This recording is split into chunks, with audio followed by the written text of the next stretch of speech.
Intoniranjem himne Bože pravde ozvaničen je početak festivala folklora preko Drinskih Srba.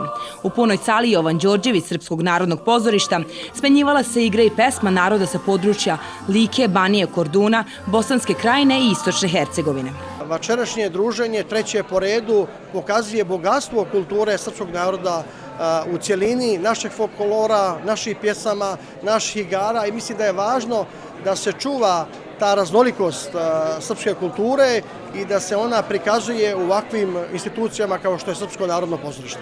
Mislim da jeste ono najbitnije da sačuvamo svoju tradiciju, svoju kulturu, svoje običaje, da to predstavimo i ovdje gdje danas Srbi žive, ali ja mislim da ovakve manifestacije trebaju i da se dešavaju sa drugu stranu Drine, u Banja Luci, u gradovima Republike Srpske i da na taj način ojačavamo neraskidive veze između srpskog naroda. Festival su podržali gradski i pokrajinski zvaničnici, kao i generalni sekretar predsjednika Srbije Nikola Selaković. Ovakvi sabori, ovakva svetkovanja, ovakva okupljanja su vrlo dragocene.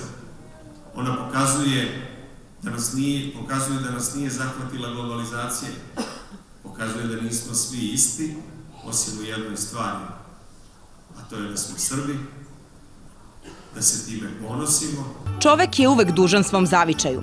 Citat je Ive Andrića, ali i geslo ove manifestacije koja za cilj ima upravo očuvanje kulture i tradicije Srba u čitavom regionu.